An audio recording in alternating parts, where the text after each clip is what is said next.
In this chapter, we will be discussing all about the serviceability of beams. There are what we call as two limit states philosophy in design. First is the strength limit state. It means that in terms of strength, in terms of stress, in terms of strains, if we reach now those limit values, then failure occurs. Just like in our previous discussion in terms of flexure, if we reach now its ultimate moment capacity, upon exceeding that value, then failure occurs. When we reach now the ultimate shear capacity, the ultimate torsion capacity of the beams, Phi-Tn, Phi-Vn, then failure occurs. But there is a second one that is now what we call now as serviceability limit state. What does it mean? Serviceability limit state refers to the performance of structures under normal service loads and concerned with the use and or occupancy of structures. Say deflections, cracks, vibrations. That means that even if in terms of strength, even if we did not yet reach that limit, but if we already reach the limit in terms of deflections, cracks, and vibrations, then failure occurs. If we produce now a certain large deflection, even if the structure did not yet fail in terms of strength, we consider it already as a failure. There are limitations on deflections, on cracks and vibrations, and that controls now what we call now as the serviceability of the structure based on serviceability limit state. But in this chapter, we will be focusing on the deflection, the control on deflections. How do we control the deflections? First will now be to be able to not producing a large amount of deflections. There are what we call as minimum height of members or minimum thickness of members. Remember in our design for beams, from the NSCP 2015 specifications, there are minimum height of beams. Also for slabs. In the design of slabs, there are minimum thickness of the slabs based on its support condition, and it depends now on what type of slab. Now to be able to control now this deflection, then of course, the actual deflection produced by the loads should not be exceeding the allowable deflection as specified from the NSCP specifications. From your strength or the theory of structures, previous subject, you have learned all about how to calculate now deflections. There are formulas. For example, for simply supported beam with uniform loads, with concentrated loads, for cantilever beams with a certain type of loading, you know how to calculate now the deflection based from formulas or maybe based from methods, area moment method and others. But note here that in calculating now, remember that in calculating now the actual deflections, it will always be all over EI. It depends on the type of material, the modulus of elasticity, and the moment of inertia of the member. But note here, in calculating now for the deflections, the moment of inertia to be used will now be the effective moment of inertia. But how do we calculate now the effective moment of inertia? There are two conditions. Here, first, if ever that the maximum moment produced in the beam will not be exceeding now the cracking moment. That means that if the beam is uncracked, then use now the effective moment of inertia as the gross moment of inertia, the gross concrete section. Remember again from our previous discussions before that in calculating now for the cracking moment, it will now be Fr, that is now the modulus of rupture, multiplied by the gross moment of inertia all over Yt, and that is now the distance of the extreme fiber in tension measured from the neutral axis. Second case will now be if ever that the maximum moment produced exceeding now the cracking moment. That means that we consider now a crack section. Then therefore, the effective moment of inertia will now be calculated based from this formula taken from NSCP 2015 on this section. Now from here, of course, cracking moment, this is now M sub A will now be the maximum moment developed. The I sub G will now be the gross moment of inertia. And the I sub CR will now be the crack moment of inertia. In other words, the transformed moment of inertia. Go back as a review, go back to our previous discussion in calculating now for the transformed or crack moment of inertia. So again, in these two conditions, whether to make use of the gross moment of inertia or the effective moment of inertia for crack sections. There are two types of deflections in which we investigate now the beam. The first type of deflection will be the short-term deflection, or also known as the immediate deflection. That means that as long as the load is being applied to the beam, then it produces an immediate deflection, a deflection that will occur immediately after the application of the load. Here, you can now read this section of the NSCP for us to understand all about this type of deflection and how to analyze this one. Take note that again here, take note of the modulus of elasticity, which we'll be needing in calculating now for this deflection, which will now be, you can read now this section of the NSCP to further understand or review for the modulus of elasticity. So that is the short-term deflection, and the second one will now be what we call as the long-term deflection, also known as the time-dependent deflection. So you can now read this section of our NSCP 2015 to understand all about this long-term deflection, but in short, these deflection produced are dependent on time. That means that it needs a little amount of time for this deflection to occur. For example, 6 months, 1 year, 2 years, 3 years. Now, if you try to read now this section, there's what we call as lambda sub delta. That is not the lambda for a certain amount of deflection. Because as time goes on, due to creep, due to fatigue loads, and so on, then there are additional deflections that may occur. So we need now a certain factor, what we call now as the sustained load factor lambda. Here anyway, in this long-term deflection, there's what we call now as a sustained load. What is this sustained load? That is now applied for live loads. We know it very well that for live loads, these are non-permanent loads. Sometimes it is there, sometimes it's not. The best example here are people occupying the building. Sometimes they are in, sometimes they are out. The sustained load will now be what we call as those loads, parts of those live loads that will now be there for a certain amount of time.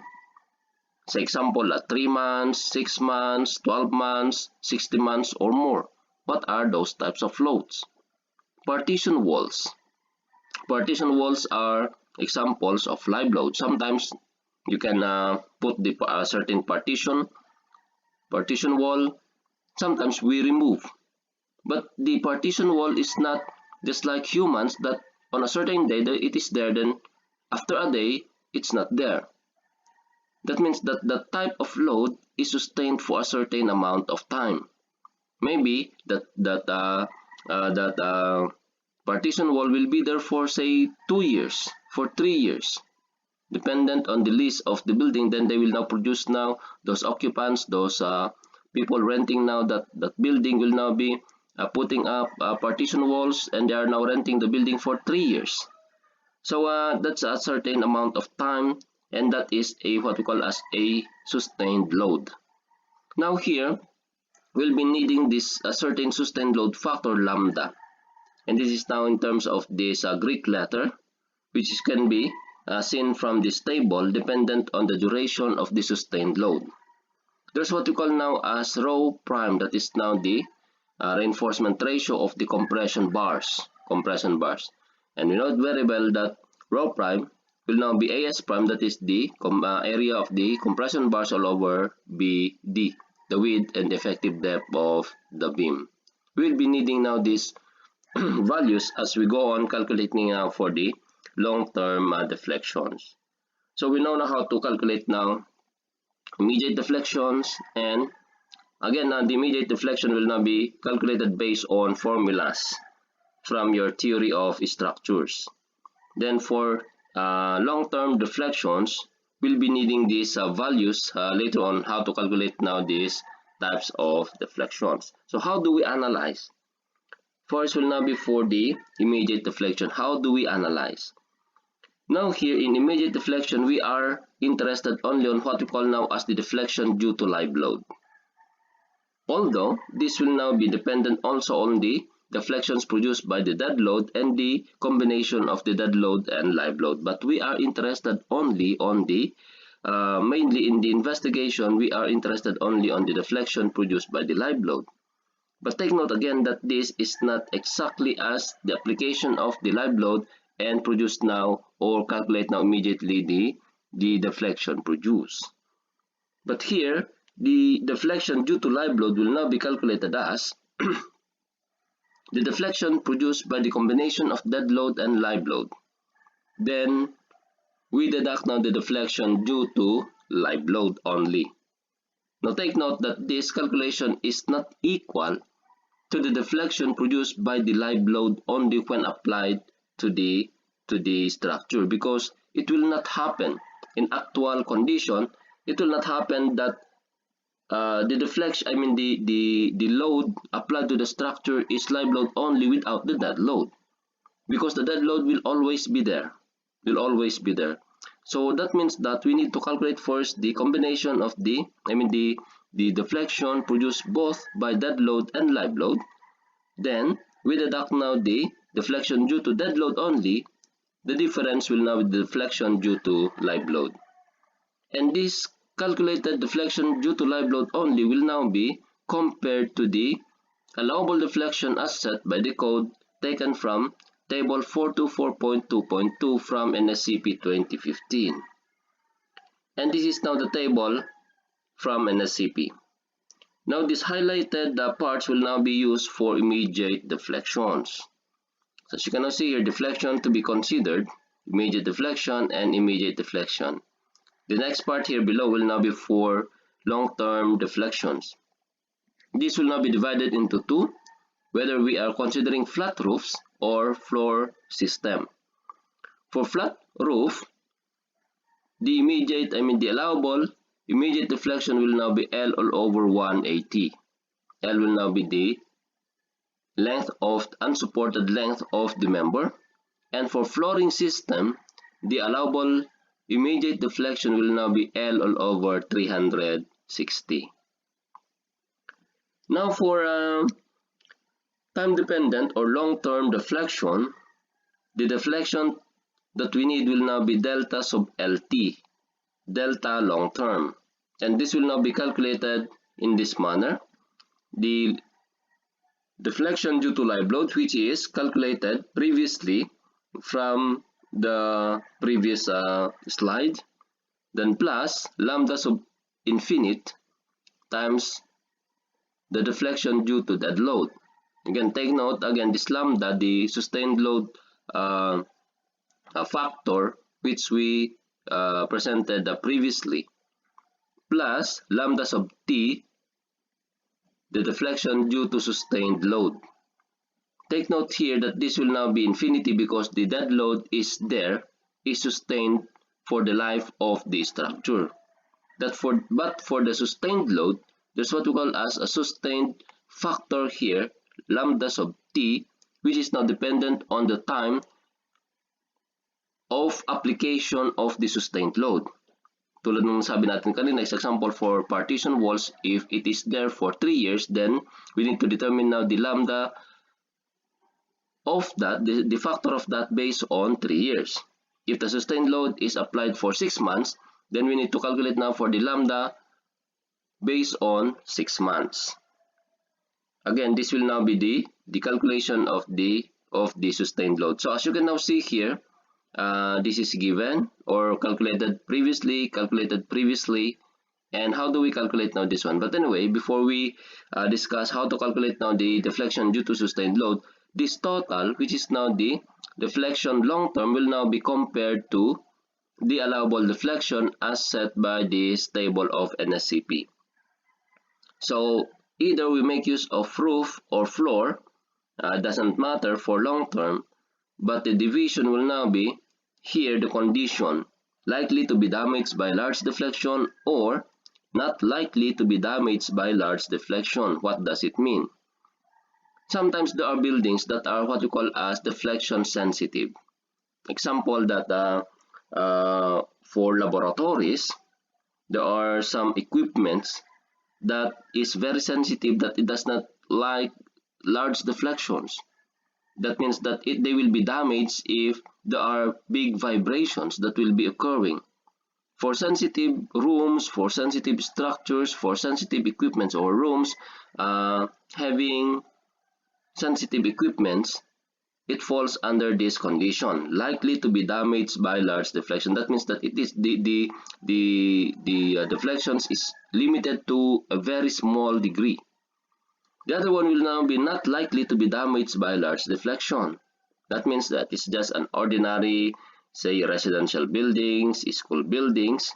There are no equipments, special equipments to be damaged when produced by large deflection. So it falls under the second condition. For the first condition, the allowable deflection will now be L all over 480. And for the second condition, it is L all over 240. Now going back here, how do we calculate now the deflection due to sustained load? In calculating now for this deflection due to sustained load, this will now be equal to the deflection. We need to calculate first the deflection produced by the dead load plus the sustained load. And from here, we deduct now the deflection due to dead load, and we got now the difference as the deflection due to sustained load. And from there, we need to supply it from this condition or from this formula, and ultimately we can now calculate for the long-term deflection. Take note again that this sustained load factor I should say, will now be taken from this formula, and this Greek letter here will now be taken from this table, which is now dependent on the duration of the sustained load.